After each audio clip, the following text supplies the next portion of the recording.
The sky was a deep bruised purple, swollen with clouds as thick thunder rumbled through the horizon.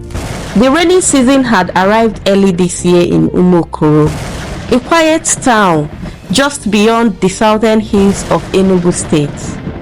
Amara, a slim ebony-skinned 14-year-old girl with untamed hair tied in a rough bun, hurried down the muddy road barefoot, her school bag flapping at her back. Her auntie had asked her to stay late at the market to help with sales, and by the time she was done, the last keke had long stopped running. The storm had already broken. Rain fell on her body. Her school uniform clung to her small frame like a second skin. The street light flickered as if scared of the night's weight. She had just passed the old St. Dominic's cemetery when she saw them. Two men, one holding a flashlight, the other dragging somebody. She stopped in her tracks, crushed behind a heap of gravel, her heart slamming against her ribcage. "Please, please, don't do this," the victim's voice cried out, raw and desperate. The man being dragged was wearing a blue shirt, now stained with dark red substance. He struggled, coughing blood. The taller man with a visible scar on his arm said coldly, "You talk too much. I warned you." Then came the other figure, shorter, muscular, hoodie pulled tight over his face. He looked around, then nodded. A silver blade gleamed in the dim lights. "Let's finish this. We don't need problems." The blade plunged in. Amara gasped silently. She covered her mouth, her fingers trembling. She wanted to scream, but fear had stolen her voice. The taller man stood over the body, panting. "Clean this mess. Burn everything," he ordered. They opened the trunk of a sleek black SUV and dumped the body inside like trash. As the car doors slammed, the men stood by the vehicle smoking. "We do one last job. Nina gets the money and we disappear." The one with the hoodie muttered. Nina, Amara thought. The name burned into her memory. Suddenly, the flashlight swung in her direction. "Wait! Did you hear that?" Amara didn't wait to know. She turned and ran. Through the bush, branches cutting her arms, thorns tearing at her feet. She didn't stop until the voices faded into the storm behind her. For 2 days, Amara wandered the edge of the town like a ghost. Her feet were bruised, her lips cracked, her body trembled with fever from the rain. She had not eaten, she had not slept properly, just nibbled on white guava and hidden beneath broken canopies. Her mind replayed the murder over and over again. The blood, the voices, the name Nina. By morning of that third day, she collapsed by the roadside near the Ore Umokoro junction. Her eyes were heavy with sleep and pain. That was when the convoy came. A silver G-Wagon followed by a black Toyota Prado and 2 motorcycles cruised down the road. The convoy slowed as the G-Wagon came to a halt. A tall grey-haired man stepped out. He wore a traditional white kaftan with gold embroidery and walked with confidence of someone who owned everything he saw. His name was Chief Udoka Ezenwata, a retired businessman, philanthropist and a local kingmaker. "Who is that child?" he asked, frowning at the frail girl on the ground. His driver shrugged. "She looked like one of those abandoned ones." Chief Udoka knelt beside her. Amara opened her eyes weakly and whispered, "Please help me, sir." That was enough. "Carry her into the car," he ordered. By the time they arrived at Udoka's mansion, a palatial estate with a marbled floors and white stone lions at the gates, Amara had drifted into unconsciousness. Inside the mansion, the maids rushed to attend to her. She was bathed, fed, and clothed in one of the housekeeper's old wrappers. A private doctor was summoned. She awoke in a queen-size bed, her eyes scanning through a gold and ivory ceiling, unsure if she had died and gone to heaven. Then the door opened. A lady walked in, named Nina. Tall, fair-skinned, beautiful. Her makeup flawless, her perfume expensive. She stood at the foot of the bed, arms folded, lips pursed. "Who is she?" she asked with quiet disdain. Chief Udoka walked in behind her, ignoring the tone in her voice. "I found her abandoned by the roadside. She's traumatized. I've decided she will stay here." Nina's brows twitched. "Udoka, we just got married, and now you're bringing home some street rats?" "She's a child, Nina. A child with nowhere to go. We have more than enough room." Nina said nothing more, but her eyes burned cold fire. That night, Amara couldn't sleep. From her guest room, she could hear whispers through the paper thin walls.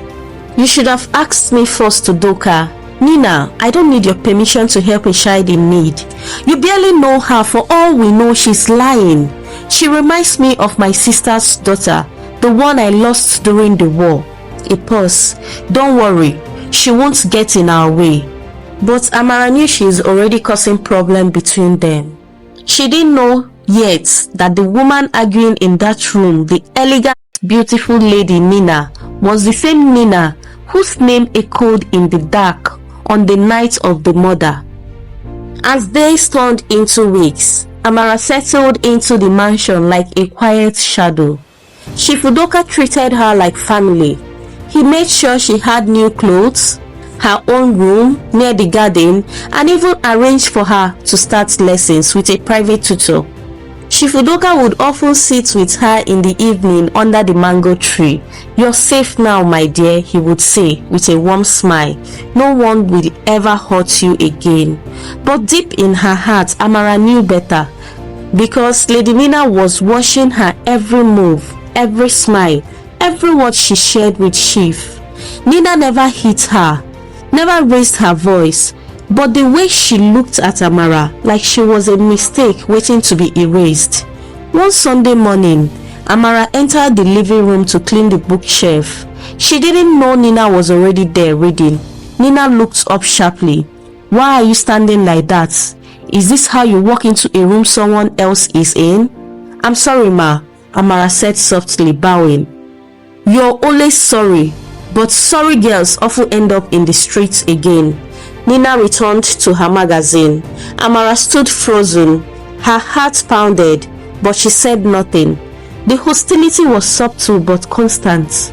Amara tried to stay out of Nina's way, but the woman always found reasons to make her uncomfortable. One evening, as she helped the housekeeper in the kitchen, she heard two staff members whispering. "Madam no like that girl at all," the cook said, shaking his head.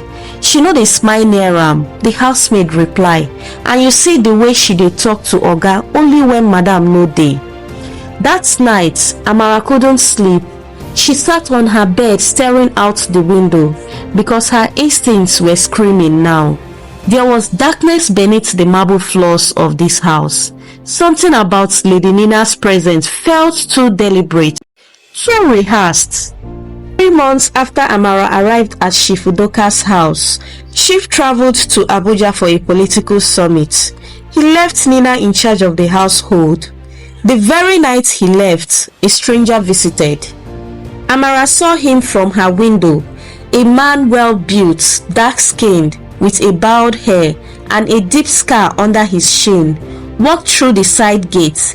Nina greeted him in a silk robe. They kissed and kissed.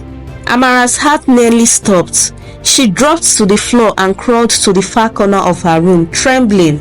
She recognized him. It was the same man who stabbed that person that night. The same hoodie man who said one last job. He wasn't just a murderer. He was Nina's lover. Amara dared not to move or speak. She stayed hidden and listened through the wall. Their voices filtered through faintly. "It's almost time," the man said.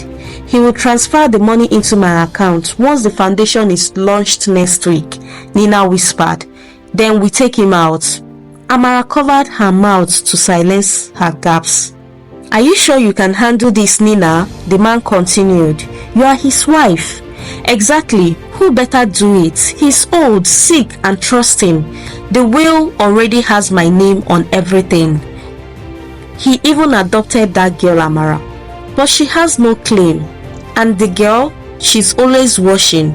We will handle her when the time comes, one problem at a time. Amara felt her world spin. She had stumbled into a murderer house. She had been rescued by a man whose wife was plotting to kill him and had already killed someone else.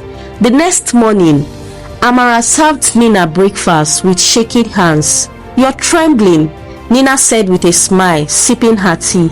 Did you have a bad dream? Amara couldn't speak, couldn't eat. She spent the whole day trying to act normal, but in her mind, alarms rang like church bells. She tried to speak to the housekeeper, to warn someone, but how do you tell someone that their boss' wife is sleeping with a murderer? That she's planning a perfect killing? That night, Amara hid her phone under the pillow.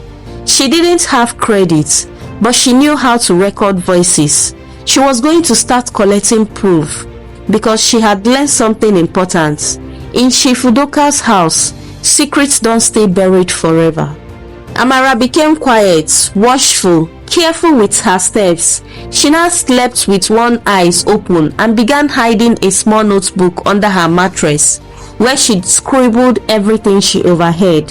One night, as she passed the hallway leading to Chief Udoka's study, she heard the old man coughing violently behind the door. She pushed the door gently. Uncle, are you okay? Chief Udoka waved a shaky hand. It's just this cough. It works at night, but I'm fine. Amara saw the pills by his side, pale green, no label. She picked up one discreetly and slid it into her pocket when he wasn't looking.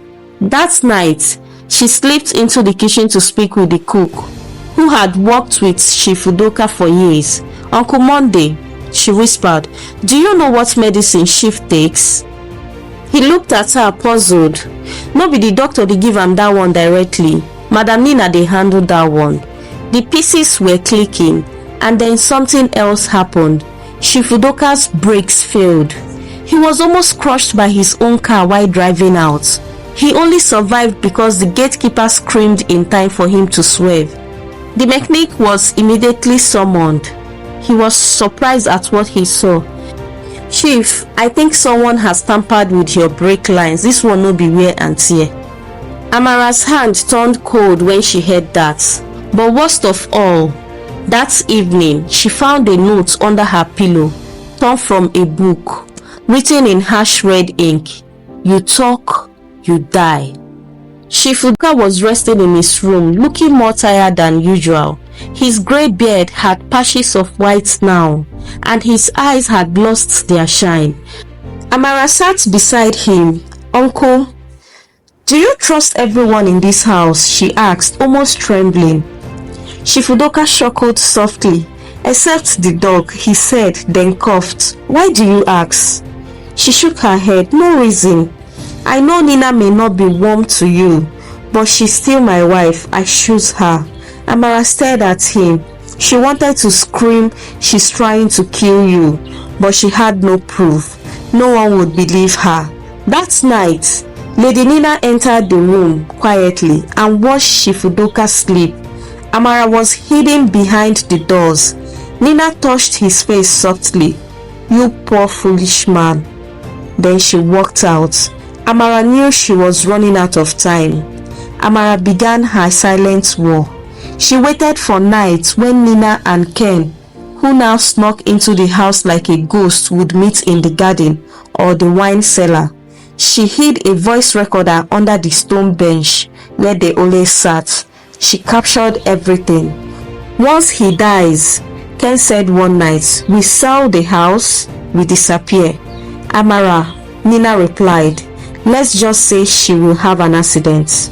Amara sent the audio files to an old classmate's elder brother who was into tech. She helped her compress and email them to someone she remembered from her past, Detective Tega, a family friend who used to work in the force. But just as she planned her escape, Nina struck.